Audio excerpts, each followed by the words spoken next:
number one. But as far as the transformer, like I have been hearing a lot of presentation, and unfortunately a lot of people who make a presentation, they cannot really compare like future of the just the PR and the public relationship in a publicly trading company, because it's totally different. Most of these people who make the presentation, they would have a very hard time being in a different industry, because what's the issue in a public relation and stock market? The one news can cost you everything, and it's like being in politics. If you're good politicians, you always have a nice team. You know, where they schmooze around your news, bad news, good news. Like when Obama, before he becomes the president, there was a lot of black spots in his history. So the guys and his team, they really schmooze around.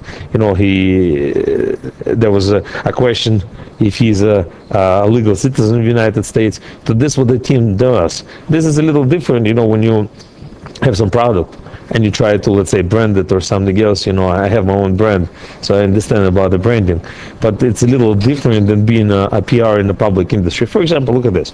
The company has a conference call. The price of the stock, $120. That's the presentation I did today. And the news are coming out that the CEO of the company got arrested because the company amplified the news in a little different way. It means what they did. In a pure language, it was a total fraud, and they just bullshit everyone. Internal Revenue Service, Department of Taxation, and everyone else. The stock dropped from $120 to $20. We're talking about losing in a value of about 85%. In the dollar signs, $1.5 billion. One news, one day, in 20 minutes. So the people should understand one thing. In our industry, is a little different. One, even small news can cost the stocks hundreds of millions of dollars. When the CEO of the Apple, you know, Steve Jobs, yeah, when he got sick first time, it was in 2005, and that's the problem with the PR industry. The information leaked very fast. In any case, and then what I don't like it, that's most of the time the information leaked from the friends. Oh, you know, we heard that he's sick. Or my wife talked to his wife, and we figured it out he's sick. The stock dropped like in 15 to 20% because the people, the first, how everybody react to the news. First, it's like quick, and only then you start to think. It's like, you know, that tells you, well, you know, your wife cheated on you or your husband cheated on you, and your first immediate reaction is, bam, I have to kill someone, you know, I don't live anymore, and only then you come home, and it's like a news, you know, she moves around a little slow, and you become totally different. So as far as the publicly trading companies, it's totally different than just the regular PR industry. It's much easier to represent the brand and say, look, it's a very nice brand. You can go outside and say, we produce yogurt, and our strawberry yogurt is the best in the country. Try. That's what it's honestly, the internet just helps out a lot. But if you take 10 years, 15 years ago, when it was no internet, it was all regular way. All the books, I have 50, 60 different books about the PR industry in my office. People read, but it's all common ways. It's nothing special. But internet, like Twitter, LinkedIn, Facebook, and everything else, it moves not a big step. It's like a humongous step towards help the industry. But I think personally, it's no. It becomes, of course, it becomes easier to communicate. But I tell you the truth. For me, of course, I don't like this way of the communication. That's the problem, because I don't know, maybe I'm an old-fashioned guy. I don't like the emails. I don't like SMS, instant messages. I don't like it. I'd rather pick up the phone. But you can do that. You can come to the room, and there's 100 people, and you ask everyone, when was the last time you call your friend, and you spend 15 minutes with him on the phone. And I pretty much guarantee you, it would be 15% at the most. Why? Because people, you know, they don't want to do that. It's much easier. You come on Facebook, you post a picture, you post the comment, oh, I was in Davos. Why didn't you call? You know, I call my friends today, I call my workers, I call my partners, I call and said, guys, I had a great time, you know, I right away pointed nice speeches, so I like it the most. That's the common world. But unfortunately, the biggest problem, the Facebooks and everything else, it's a huge creation of the problem. You didn't hear the presentation today, but I showed today that in the United States yesterday, it was a fresh news, 9 hours old. You probably didn't even heard it. 2 Americans got killed because the woman defriended someone from a Facebook, and they killed the family. And it's official news. I posted in a room today. It's a fresh news. I wake up in the morning. It's the first thing I do. Usually, it's of course I read the internet. You don't have a newspaper at 5 o'clock. A lot of suicides because somebody did not put like on the Facebook. Seriously, I mean, I started to read this. I don't want my son to go into it. You know, I'd rather give it to him. I'd rather buy a car at the age of 11 years old. I'd rather get him on the Facebook or anything. It's a scary stuff where the people like to communicate. Believe me, you go on the internet, of course, you put the last name Gerchik, you get plenty of the information. There's a ways how to get. I have email, but then, like I have people today who came over to me and they like to deal with me in the future. I said, let's sit down. I said, listen, it's not a normal way. Let's go the old-fashioned way. We'll go to Moscow. We'll have a meeting. We sit down for an hour and a half, and we talk. That's how you figure out the issue, not like this, you know, virtual dates. Well, you know, I cannot do it. I send the SMS. No, you pick up the phone, and you do. I don't know, maybe I'm an old-fashioned guy. I talk to my friends. I don't write them emails. I don't tweet with them. I don't exchange the pictures on the Facebook. I just call them. And I meet with them, you know. I rather spend my life of speaking with them. So what I'm saying, as far as, I mean, we went a little of the wrong way of the conversation, but as far as the public relations in a publicly traded company, extremely sensitive issue, extremely. The guys who work in the public relation of the publicly traded company, they're best of the best, and I know a lot of them. You know, my office used to be right next to the New York Stock Exchange, and I know how they interpret the news, how they make a conference call, and you would be surprised. Those guys are sitting and listen the way CEO talks. Don't forget that there's each quarter there's a news. The company come out with the quarter results, and the CEO will represent the news. Once, God forbid, the CEO does not represent the news, and they're saying, oh, the CEO got sick, and we're going to have a general manager. That's it. They don't understand this news. So CEO has to come and has to say always normal way. One key goes up and down as far as the voice, they'll catch it right away. Those guys are sitting and listen to every single word. Because you know why? Because they make a presentation for the customer, and the customer is going to say, why didn't you figure it out what was wrong with the company? And I broke another example today. 2 days ago, Groupon came out with the earnings, quarter earnings. The stock got dropped 20%. So when everybody started to understand what was the problem, yes, they made less money. Yes, they had a one-time charge from IRS, from taxation. But everybody knows it's a one-time. One-time usually don't kill, you know. But what kills it, that's analysts, when they was listening to the conference call, they say the company tried to hide something. They don't even know they did hide it. They did not hide anything. But the major analyst for the Groupon, he said they did not open all information about the company. The stock got destroyed. That's how sensitive is the news are.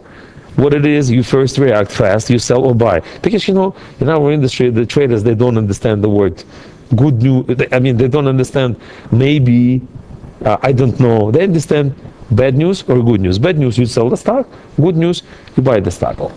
As of right now, or a previous of the campaign? The previous, I mean, any case that comes to your mind. The issue is, the only issue that Obama won the last race before was because there was no other people to win. You understand? It's like you were racing in the cars, and you were the only one racer there. That was exactly the same before. The other contender was over 70 years old, who was like purely, and everybody knows that if he's going to be a president, McCain, then it's going to be a pure war. I mean, the guy was a war-oriented, and he's going to kill all the war. So you have two guys. One is completely out. Who you left? For sure. And right now he's trying to. The problem is with the. I don't like too much talk about the politics, but I'll say. I think the problem is he just inherited the bad time. You know, when the Clinton inherited the good time, let's say George Bush inherited the good time. When the Reagan came, it was a bad time, but then becomes a good time. The economy has a cycles, and trust me, no presidents, no, they cannot do anything. The economics go by the cycles. Look at the Chinese. They're one of the best countries to control the economics inside the country, one of the best. And but the one thing I don't like it, 70% of what they say is a lie. Because lately, 70-80% of the companies which listed on New York Stock Exchange got delisted because of the fraud, one after another. You can't really check what they're doing there. You understand? That's the biggest problem. And then you have a company who is an editor for them, and they lie too. So in our industry, people don't understand lie or no lie. They understand good news or bad news. Good news, you press the green button, it's buy, and the red news, you press the red. We're almost there. And that's the biggest problem. The issue is the internet. Another point, it's excellent because you can communicate fast. You know, you came out with good earnings all over the world. Everybody knows, everybody buy the stock. But there's a lot of bad information which the people are injecting into the internet. It was, I'll tell you, there was a major scam about 7 years ago in the United States, which caused the investors over $400 million. So what used to happen? You had the answering machine, and all of a sudden you get a phone call. Usually, if you would pick up the phone, they would never leave the message. They would only leave the message if you are not picking up the phone. And the message was next to the following: "Hello, Betty, this is your friend Angela, and you remember I used to date the stockbroker, and you remember like 7 months ago he gave me some stock recommendations, some stock tips, and the stock went from 10 cents to $3. I made it $300,000. So just remember the name of the stock, blah blah blah blah." They used to call on purpose to all different people and spread this news. And the people thought that it was a wrong phone call, but they go on the internet, they check, they see the stock is running, they start to buy. Because people over $400 million. And with the internet right now these days, they do absolutely the same. Mm-hmm. Unfortunately, that wheel is so big and it's so fast, and it's running so heavy that you cannot stop. Whatever I say, it wouldn't do anything. And of course, because the machine is getting bigger. It's a physics, it's a Newton law. You take a multiplication of the weight, multiply by the speed. And it's nothing. Speed by weight. You cannot do anything. And whatever I say, it wouldn't hurt or it wouldn't help. It's just expression of my personal opinion. But I see what it brings to it, But remember one thing, it's always a good part and a bad part. It never either bad or good. It's always like, so it does the good part, and on the other hand, it does the bad part. I mean, I go in the Moscow subway sometime, and there's a signs, there's a website on the Klasniki, and there's a face of the young kid of like 10, 11 years old, and it says, "I'm looking for the friend." And there's just so many kids are disappearing, because when you're 12, 13 years old, usually the parents is the worst part for you, because they pushing you to study, take away the computer. You understand? 5 days a week you have to study, you have to go to school. So you don't like your parents, and everyone like this. 10, 11, 12, 14, 15, 16. Only after the age of 16, the kids start to understand. That's when they're pushing you in the school, and they want something out of you. So I remember my father. My father used to push me to study 4 or 5 hours a day. I was 10 years old.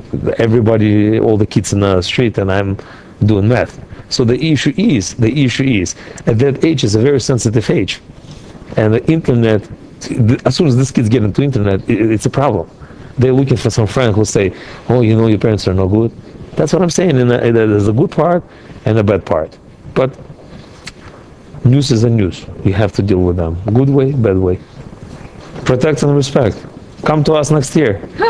Okay. They took 6 people in 2006. They took one of the. That's what they said. You cannot consider yourself as the best. There's always somebody on the top of you. They just it was a movie about documentary series about the people who is one of the best in the financial industry. So as far as the day trading, I was chosen as a top one, but it's a pure day trading. You cannot really compare myself as a Warren Buffett or like any other investors or George Soros. But as far as the day trading, I did very well. I'm in the popular people start to recognize you. Sometimes we can be at the airport and the people come to me. I swear, I feel like a Nikolai Baskov. Like, exactly, like a movie star. But you should never forget where you're coming from. That's the main goal. No matter what you have and how much you have, just try to be yourself if you can.